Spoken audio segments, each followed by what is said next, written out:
The message today is around relationships, specifically as they relate to marriage and romance. And this isn't something that I typically speak about at all, but for whatever reason, it's what wants to come through today. So we're gonna go there. These messages will specifically be applicable to you if you grew up in a home that is really religious and a family or country that's really cultural. This is going to be really for you. You've been taught, we have been taught, that the standard, the norm, and the goal is to find a partner and settle down, get married, and start a family. Like that's the norm, and that's maybe even what everyone in your family expects of you. They're like it's a standard. They're waiting for you to get this thing, to do it and get married. And there might even be, if you're at a certain age, like there might be like a pressure for you to do that because that's what you're supposed to do, right? And the message is I'm being asked to dive into the energetics behind that and how limiting it is and how it's probably not serving you and keeping you entrapped and limited and disempowered. So follow me, right?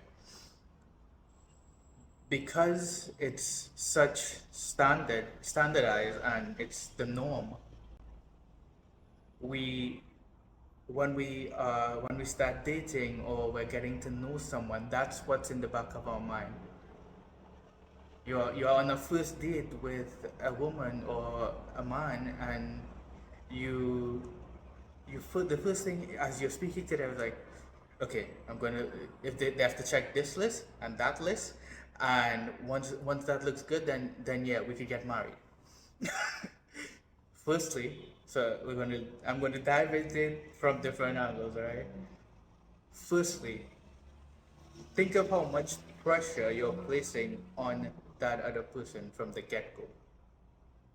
They're going to feel like that checklist that you have in your head, and for them to fit into this little groove and be a perfect family match and all of that, that other person is going to feel that pressure from you energetically, and they're not going to be safe to be themselves and open up on that date if you're going in with all of these demands. That's the first thing. Second thing, because you're so focused on that, you don't actually take the time to build a relationship, actually get to know who this person is as a human. And that takes time. It takes time to genuinely build an emotional bond with someone.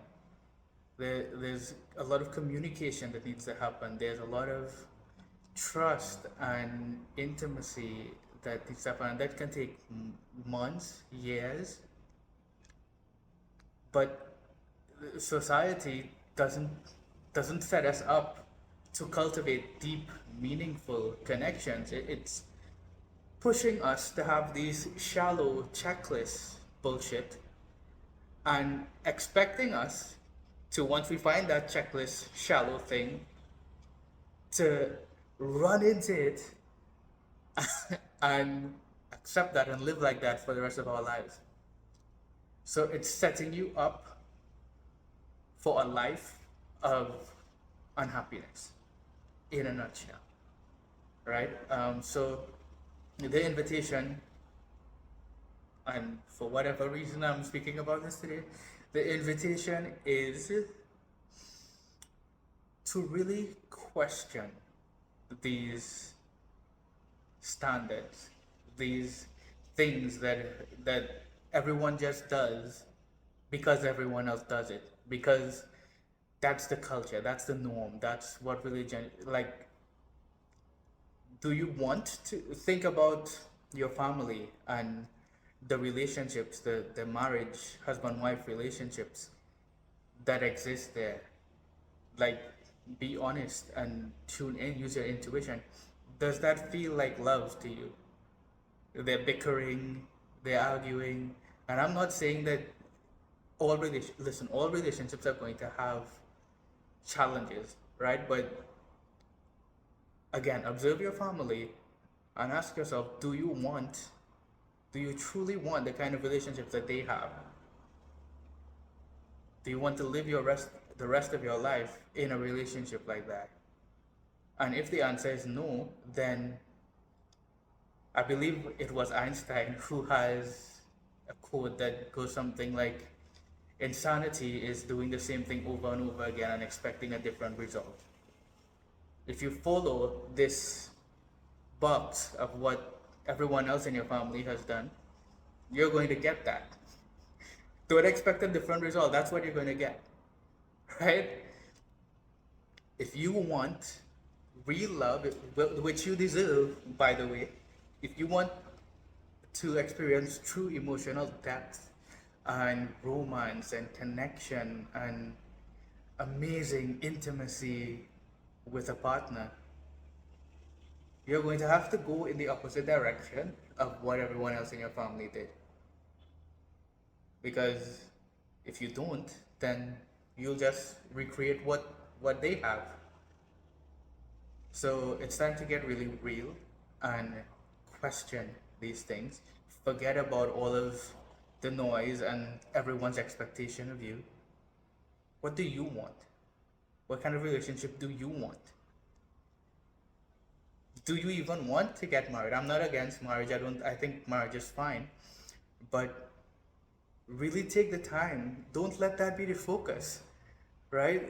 It's let that unfold itself naturally. Focus on getting to know someone and let that evolve into whatever it has to. And if it comes to the point where you've also deeply in love and you've been together for so long that you just want to spend the rest of your life with them and you want to get married, great.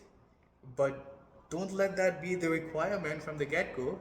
That's, to me, that's immature love.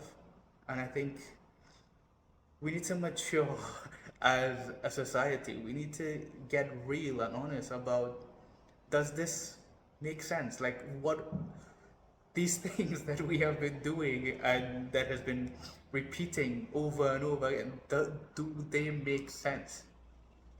Truly. And is that what you want? So think about these things. Don't let anyone pressure you to do something that you know is not what you actually want. And honor that about yourself and love yourself. And I hope that this helps you. Again, it's not something that I typically speak about at all. So this is definitely for someone looking at this now. And if you feel that resonance, trust it and give yourself permission to create and live the life that you want. You don't have to fit into anyone's expectations of you. Let all of that go. Know who you are. Know that you deserve everything in your heart and you deserve to have it the way you want it. And what if that's the whole reason why we came to this planet in the first place? To remember how worthy we are and that it's possible to live life the way we want it, to be free, to be absolutely empowered and in our knowing that we can have everything and create and learn how to relish every desire that has ever been placed in our heart and experience it physically. But you have to choose it. You have to perhaps go against what everyone else thinks because this world doesn't teach you that. It teaches you that you have to settle and this is the way things are and that's, but you have to know who you are. You have to know your light, you have to know your divinity, you have to know that you're a powerful creator of immense magnitude and you're going to have to choose that. So choose it.